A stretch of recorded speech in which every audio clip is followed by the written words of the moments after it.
Santa Catalina is one of the 34 municipalities of the province of Ilocos Sur. It is located on the south and east by the city of Vigan, which is the capital town of the province. From Vigan City proper, Santa Catalina's town hall is only 2.970 kilometers away. It is accessible to all types of vehicles, jeepneys, buses, and tricycles, and even rigs.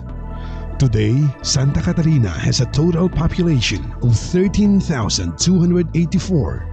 It has 9 barangays: Cabarwan, Cabitaogan, Cabuluan, Pangada, Paratong, Poblacion, Sinabaan, Subec, and Tamurong, and 3 sitios: Calawaan, Mindanao, formerly Sabangan, and Punta. Santa Catalina was born during the earlier years of Spanish occupation here in the Philippines, when the Spanish expeditionary forces traveled inland to conquest, as headed by Juan de Salcedo, grandson of Miguel Lopez de Legazpi. Due to arduous journey, they were then looking for fresh water, since the area where they landed yielded only salty water. When they finally found fresh water, one of his soldiers saw an apparition of Saint Catherine of Alexandria near the place where he drank, and then he reported this to Salcedo. From that time on, the place was named Santa Catalina, in honor of Saint Catherine of Alexandria, who had been chosen as their patron saint and has remained up to the present, where her feast day is being celebrated every 25th day of November. A replica of the cross, once planted by Salcedo and his party, to signify that the Spanish has already conquered the area, and it stands near the entrance to the municipality. Along the Christianization that ensued with the occupation of the entire archipelago, the Spaniards started its centuries-long rural establishments, which include church, municipio, expanded pathways, plaza, and Spanish culture and tradition.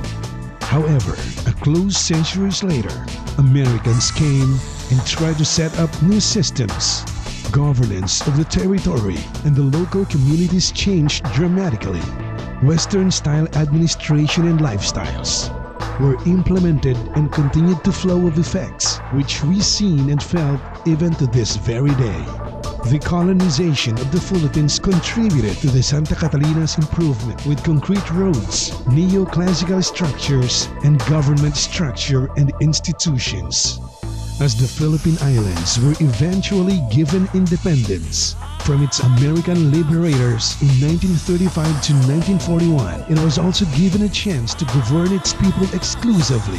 This short period of the Commonwealth gave a genuine, though short, opportunity to 2 prominent Catalanians to hold the mayor's seat in succession: Miguel Rabena and Bernardo Ragasa Sr. They continued building up on the legacy of the colonial past, contributed greatly to the establishment of Santa Catalina's identity in the field of agriculture.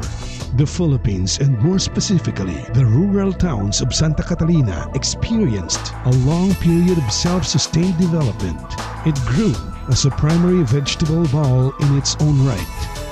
Over the years, and 18 local executives later, the town struggled to develop, though painfully, but definitely.